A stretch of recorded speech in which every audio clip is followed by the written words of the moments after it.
Hello everyone and welcome back to the Common Sense Crypto channel. As with you always, this is Rich doing another video today on XRP.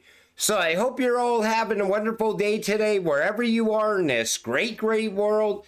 We're gonna talk about XRP. And I gotta start with this from Mac Attack XRP. XRP's 10% jump is now the time to buy before the next Trump pump. Investors are on edge, awaiting the next Trump pump to stir the market. So what do you think is going to pump the price of XRP more?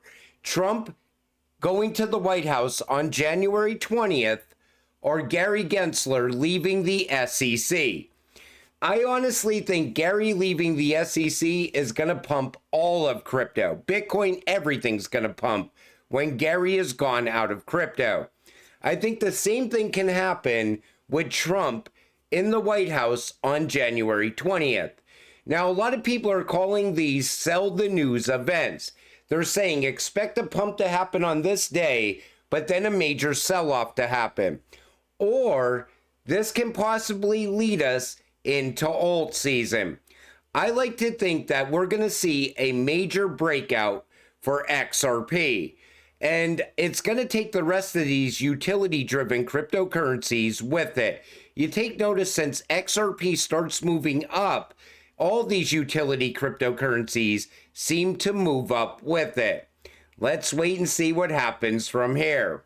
And it seems like a lot of people are starting to change their outlook on XRP. Peter Brandt is one of them. He says, is XRP gearing up for a breakout? And then he shows leader of the pack, XRP. But Peter Brandt used to say this, XRP should be considered a security. Eventually, it will be. That was back in May of 2024. Back in December of 2020, if you own XRP, then 10x shame on you for being such an idiot. 10/3/2024. The good news is that XRP will retain a value of 3.4 US pennies in USD terms. But now all of a sudden, his whole idea on XRP shifted like an overnight event. Here's what it is. When XRP is going sideways for a long period of time, it's a dead coin, it's a scam. Nobody should buy this cryptocurrency. Then all of a sudden, XRP breaks out and everybody has to have it. And then there's this. Vanguard's Janelle Jackson. While Bitcoin has been classified as a commodity, it's an immature asset class that has little history, no inherent economic value, no cash flow, and can create havoc within a portfolio. And right away, the Bitcoin Maxi said, she's totally wrong. Bitcoin look at how much it went up in price just over the past year. But the reason Vanguard keeps saying things like this is because Vanguard knows the future. Vanguard knows XRP is the future, not Bitcoin. Same reason Vanguard never did the Bitcoin ETF. Take a listen to this right here, and then I'm going to tell you my thoughts on what this guy says. If XRP and Ripple is so good, why isn't JP Morgan using that instead of making their own? Well, because they're evil. Okay, so let's get rid of them. So he goes to WEF and says, okay, well, the Bank of International Settlements, we're going to get to use this. Now, here's the funny thing. If you transfer money across international lines, you pay the Bank of International Settlements. Well, why is that? Well, because 400 years ago, the Rothschilds signed a contract, a treaty, and said any international payment has to pay either BIS or Standard Chartered, both of which they own a piece. Think about that. So the BIS is building out all these projects. Bank of International Settlement is building out all these projects around RippleNet technology and XRP. Standard Chartered is also partnered with Ripple. Why do you think that happened? Why do you think Brad gets a seat at all of these tables when they're talking about cross-border payments? Is it starting to make sense now? We are holding what the elites see as the future. XRP is going to be running the entire financial system. It is going to move so much money on a daily basis. And as it's doing that, us as XRP holders, we are going to get very rich from that. And this all started a long time ago. What we're seeing right now is everything that we ever knew about XRP and the elites and the banking system. It's all coming together perfectly. That's why the BIS and Standard Chartered are involved with Ripple. Even the Bank of International Settlements said, if SWIFT doesn't get their act together and start moving forward, they will leave SWIFT behind. They don't even care because they already have the technology to replace SWIFT. It's called RippleNet and XRP. Market cap is never calculated with circulating supply, only a crypto thing. Every XRP in existence has already hit the circulating supply. If Satoshi's wallets don't count in the Bitcoin circulating supply, why would Ripple's XRP? All 100 billion XRP has already been issued. You know, everybody talks about the escrow. They're always like, if Ripple burned that escrow, XRP would skyrocket to $100 overnight. But that's not what would happen. We already watched that and witnessed that with Stellar and XLM. They burned half the supply and XLM moved up like 20% and then came right back down. And it's where it's at today. Same thing would happen with XRP. I honestly like the fact that Ripple holds that escrow because Ripple uses it strategically to advance Ripple. And as Ripple's advancing, they're opening up more and more corridors for XRP to be utilized inside of. So every time Ripple is out there growing and expanding, it's going to lead to value for XRP.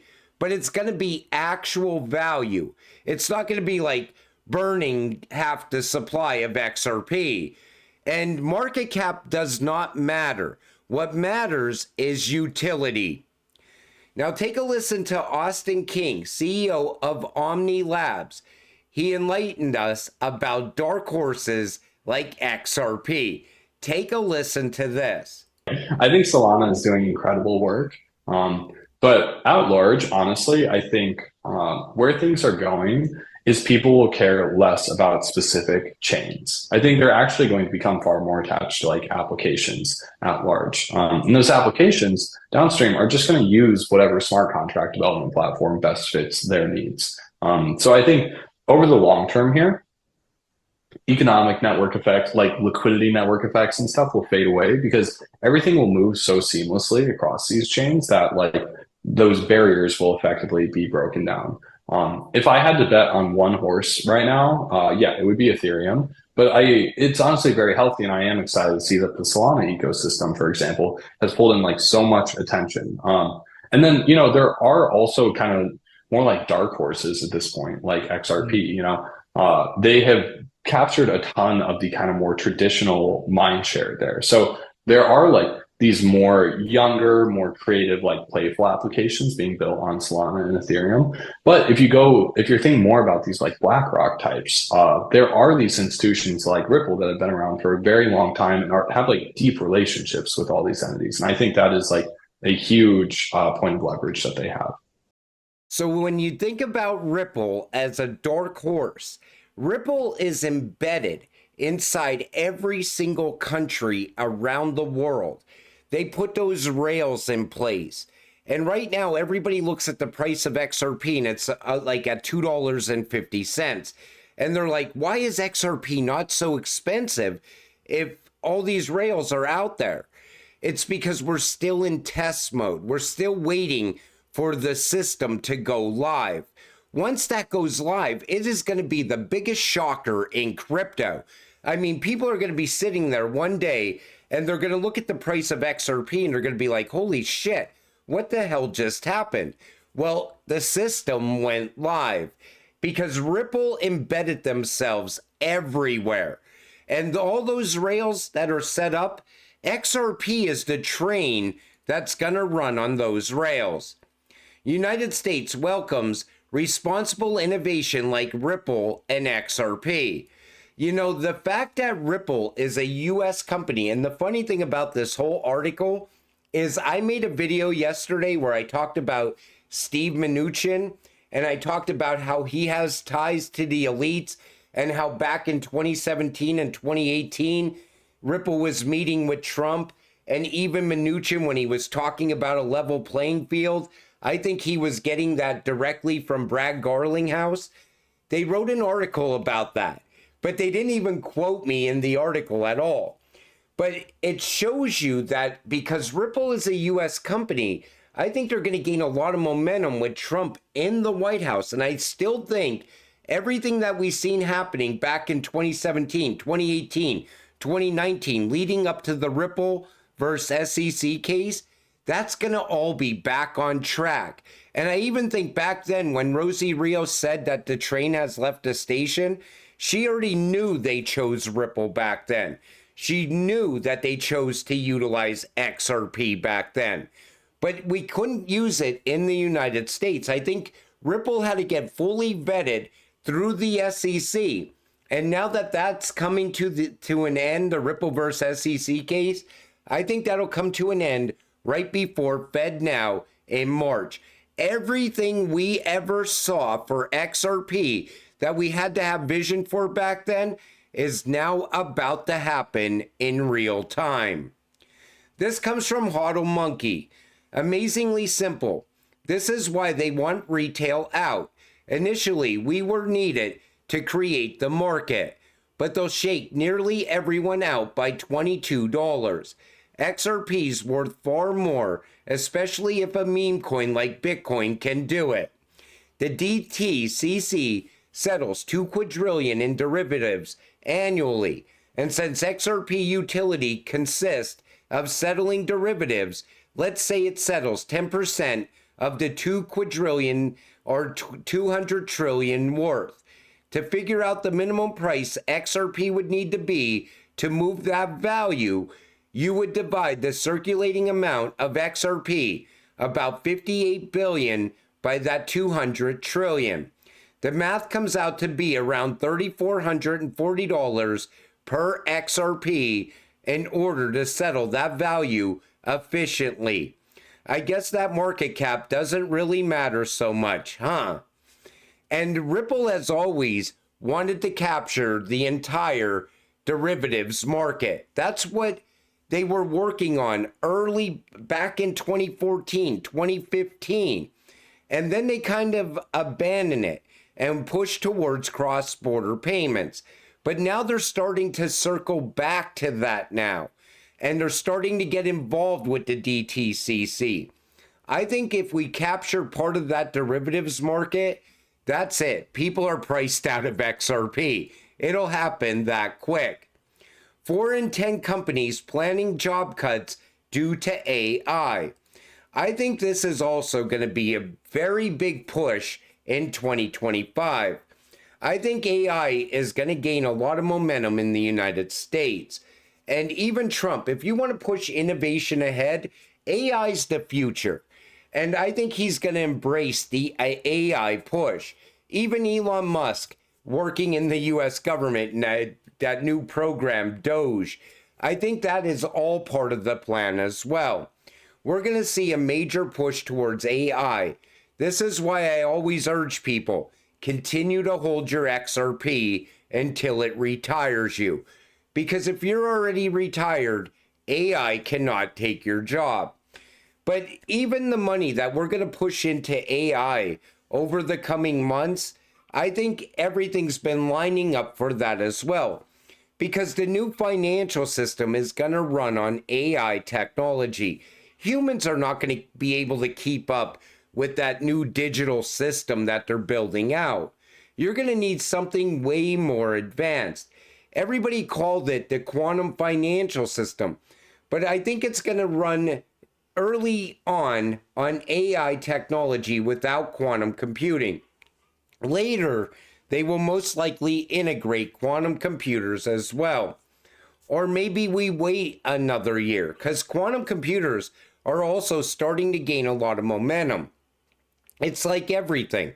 Technology does not move backwards, it moves forwards.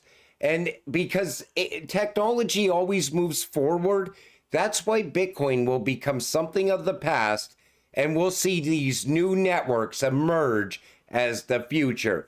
That's why I always tell people, you could sink all your money into Bitcoin, but imagine sitting there and holding a cryptocurrency that is now most likely heavily manipulated by BlackRock.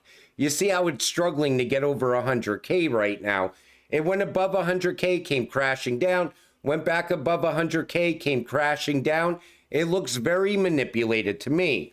So you could sink your money into that, which relies on everybody holding that cryptocurrency for the value to go up, or you could invest in something that will actually be utilized in the real world to make the world better. Everybody wants real-time payments.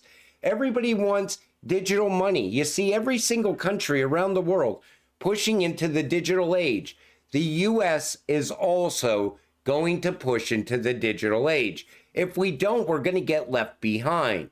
The only way we can compete with digital money in the United States without a central bank digital currency is by using something like XRP that works with fiat. It can move fiat around the world in the matter of seconds for a fraction of a penny. That's why I invest in the future. I don't invest in the past. XRP is going to retire a lot of people in this space, but you cannot get impatient. You cannot sell at these cheap prices. You gotta hold out until we get to the much higher price points and get that passive income as well. But until it all happens, you also gotta stay patient, stay positive, so we can all get rich together. With that said, I'm gonna wrap up this video. I want to thank you all for watching. I appreciate all of you. I'll see you in the next one. Have a great night.